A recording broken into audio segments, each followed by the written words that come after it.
In this video, we're exploring Savannah, but we make a quick stopover in Raleigh on our way there.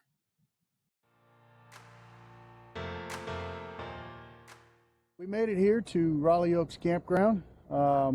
It's a little bit southeast of actual Raleigh, but it's right off of Interstate 75. 95.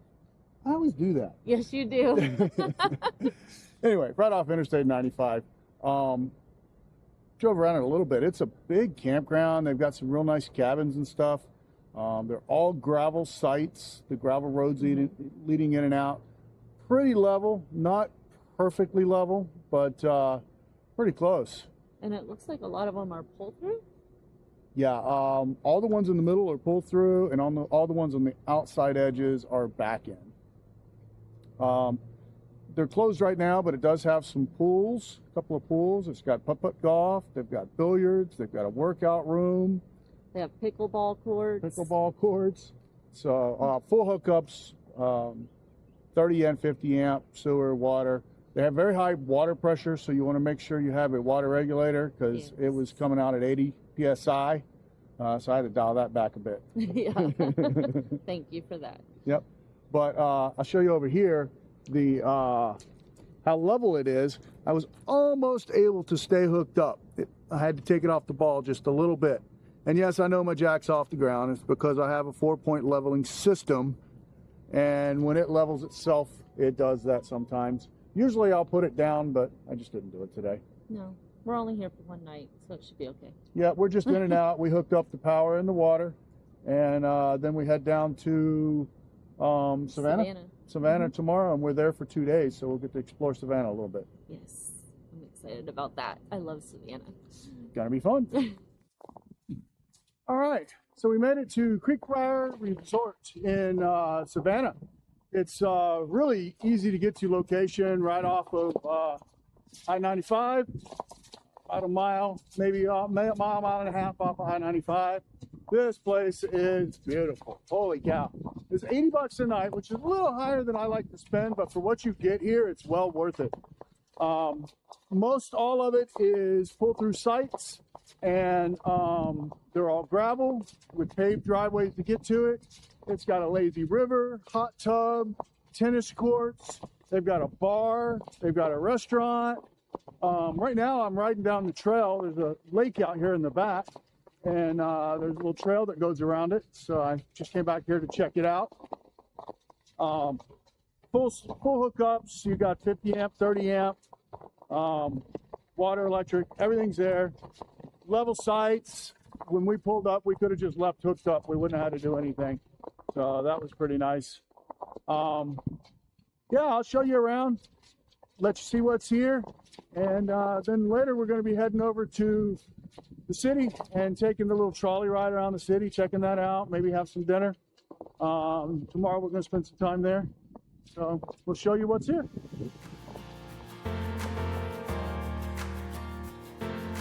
So this is the lakeside portion of the campground. See, they got a couple of docks, got some benches. You can see there's a couple of park model homes here that you can stay in, and then there's a few campers. Pretty sure that's the restaurant over there. Let's go over here and find out.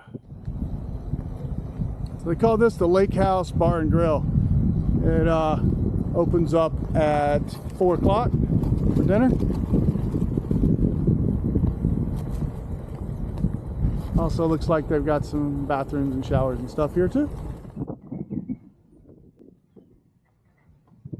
Sorry about the noise, it's a bit windy out here. But this is the front side of it. You can see a lot of these spots too are paved. The ones we have are gravel. Like over here, you got a nice big back end gravel site.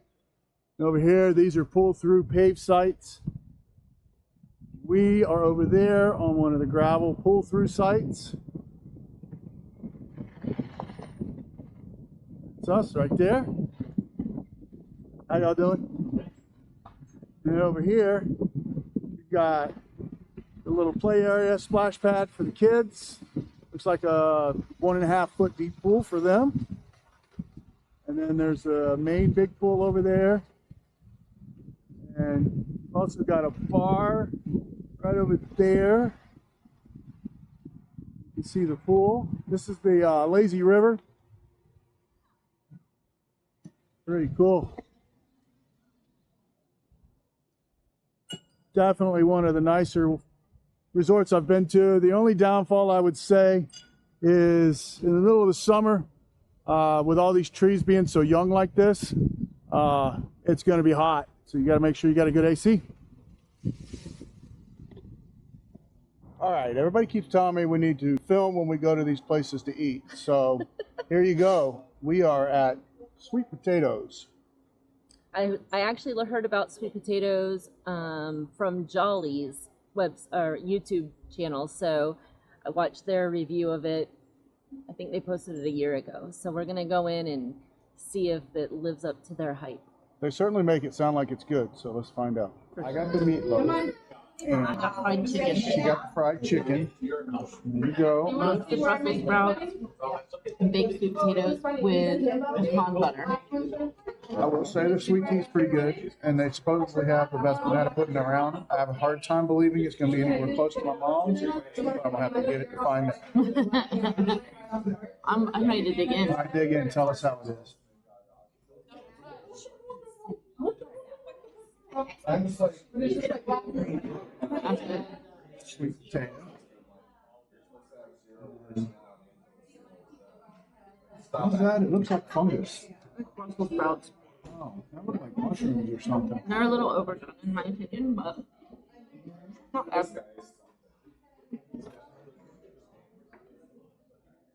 And we got chickens. Yes.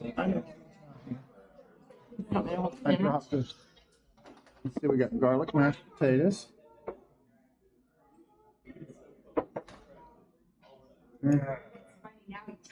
Edible.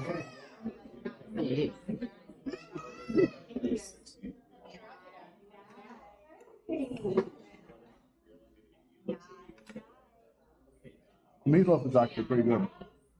Yeah, yeah. Interesting sauce. It's like a peach glaze. So, How is black eyed?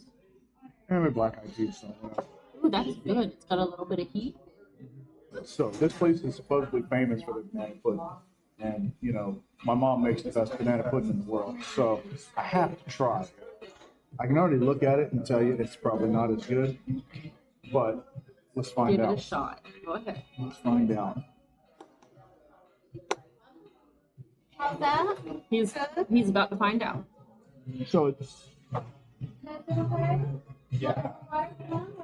So it tastes like box pudding, then with a little bit of other stuff in it. Like- It's good. Like the meringue, sweet cream or something's in it. Yeah, it's good. It's definitely good, but it's not my mom's. It is pretty good.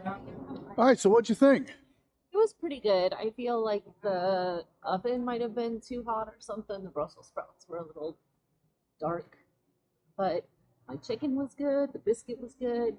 Banana pudding was good. Baked potato, good. So it was good. Well, mine was just food. I mean, the mashed potatoes really weren't that good. I barely ate any of the black-eyed peas. They had some kind of weird seasoning in them. The meatloaf was okay. The sauce was pretty good that was on it, but it's just not a sauce I think that I would put on meatloaf. I will say the banana pudding was good. It was the best thing we had. It still wasn't as good as my mom's, but it was pretty good. Well, your mom just needs to market hers then. She does. It's true.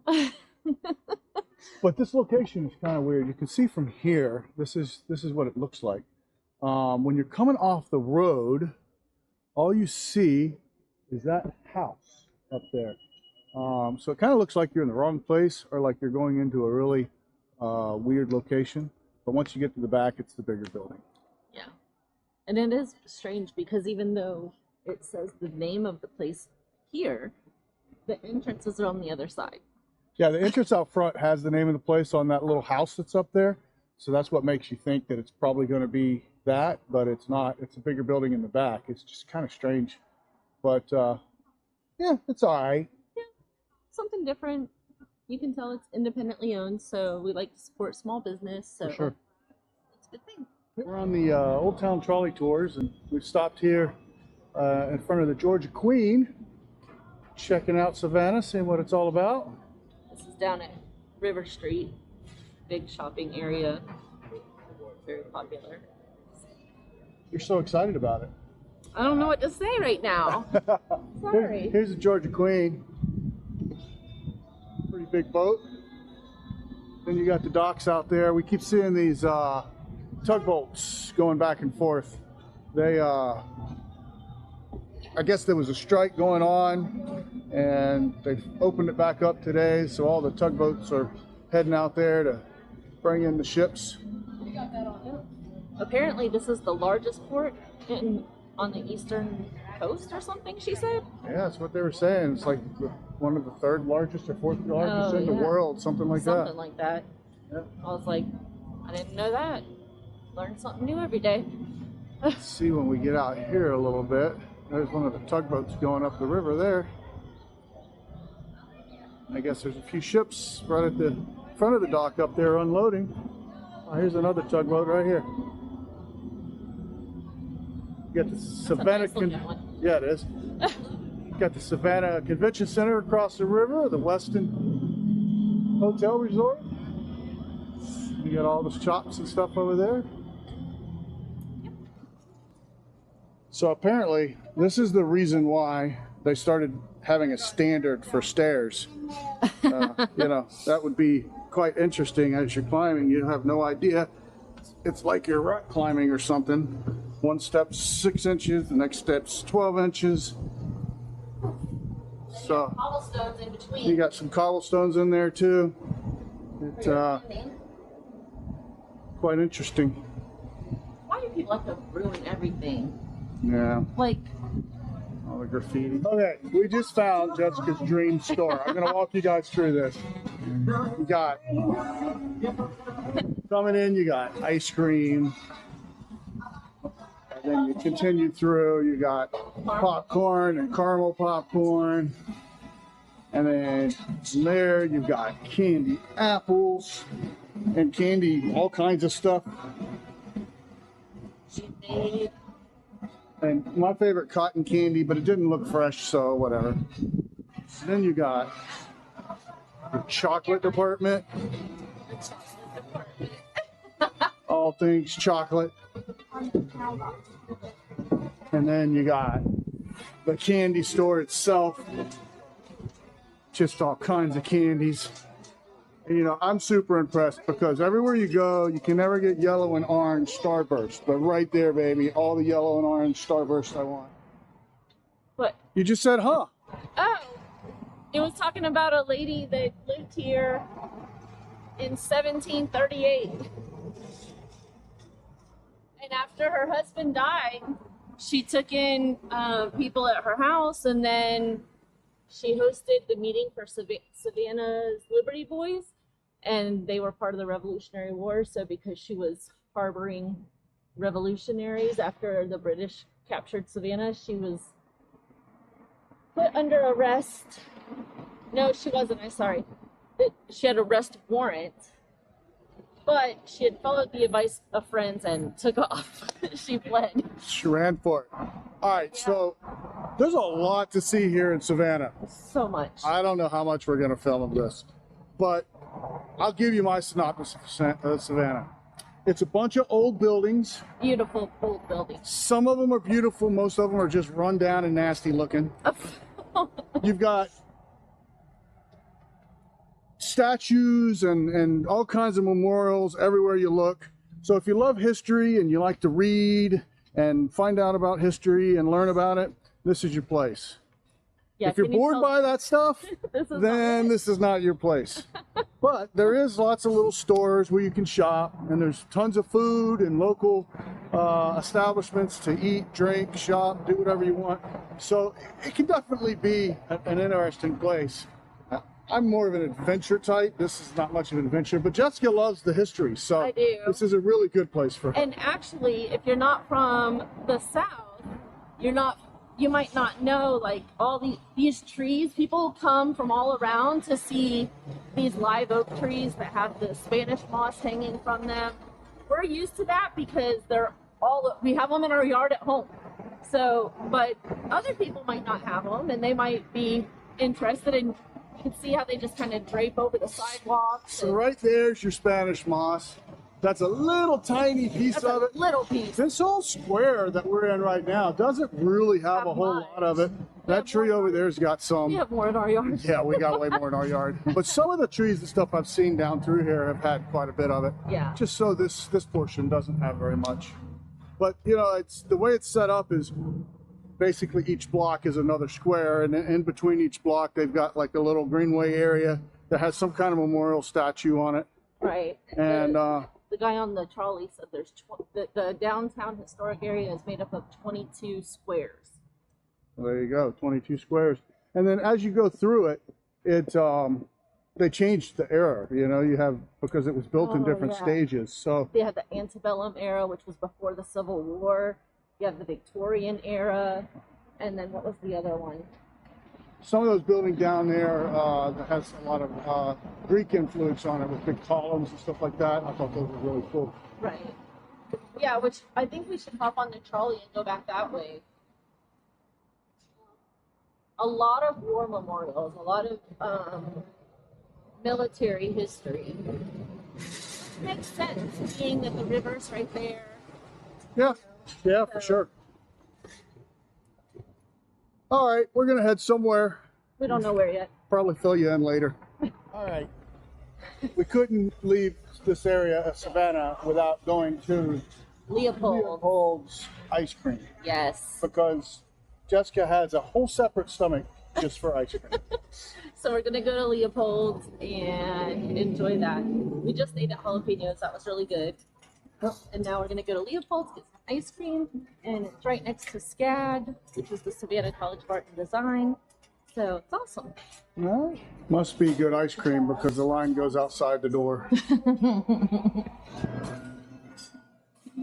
Here's their seasonal ice cream. Caramel swirl, coconut, rum biscuit. I said it right. Look at that. Tutti frutti. Oh, Rudy. German chocolate, cinnamon, lemon and custard. Peppermint. Oh yeah, missed the peppermint. That's your Christmas ice cream. A little bit of history in here. You got the Leopold brothers, picture of them right there that created this ice cream joint. Little ice cream cart. Got some old Coke signs. I got the lemon custard. And I got the Savannah Socialite. That's It's right. delicious. So they have an original Seabird jukebox that actually works. These are all the old songs. In the 1950s. We just got off the bus next to the cemetery here. She said the first person was buried here in 1750 and the last one in 1860 something, so over 100 years worth of people buried here. I actually thought these bricks were really unique. The way they got the swirls on them. They're like stamped. Yeah. Something. I don't know. I've never seen bricks like them, but they're pretty cool. This is all original ironwork too. Pretty amazing that it's withstood this long, you know, of time. St. John's Church. I'll get you the correct name on it when we get over there and find out what it actually is. But St. John's Cathedral. pretty spectacular, the work that went into that.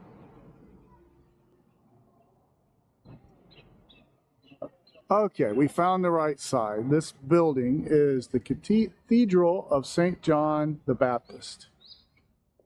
And one of the tour guides was saying that this was recently named a basilica, which only the Pope can establish a cathedral into a basilica, but once they're made that way, then they can never lose that designation.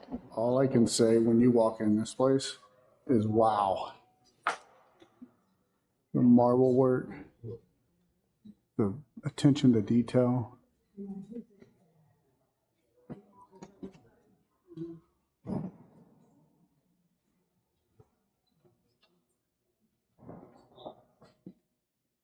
The stained glass I don't know if you'll be able to see it in the video, but the pictures look 3D the way they're coming out on it. Got these carvings. Amazing woodwork.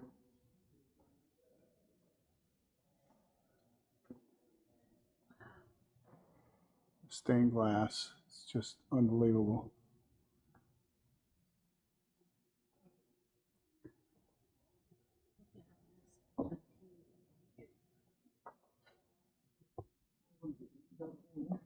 Well, you got to hold up the roof.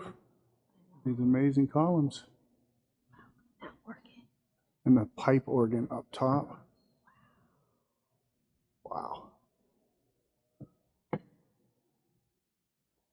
And then you've got these paintings.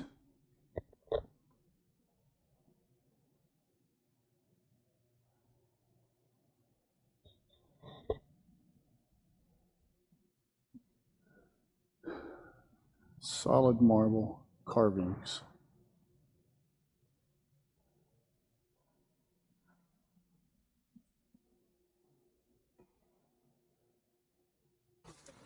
So this fountain was bought back in the 1800s for $2,500, which to us doesn't sound like a lot, but back in the 1800s, that was a lot of money. Yeah. But it was bought out of a catalog, which is kind of funny. Out of New York, I think they said, Yeah. but they had it shipped or something so that it never touched Yankee ground. Yeah, no, that was the other statue, not No, I this. thought it was this. I don't think so. That was the statue to commemorate the Confederate. Oh, okay. My No, bad. this was just bought out of a magazine. Put here, it was like orange and yellow and green or something like that, and they painted it white In the and, 1930s. in the 1900s at some point, which makes it look a lot better when they make this water green for St. Patrick's Day. Yeah, for sure. That's the end of this trip. We're finishing up here in Well, Savannah. Kind of. Driving home. Hopefully we don't have to do another video, but should be pretty smooth sailing from here. We got about 4.5 hours, maybe 5 hours to get home, and then we'll see you on the next trip. Yeah. Stay tuned for the next one.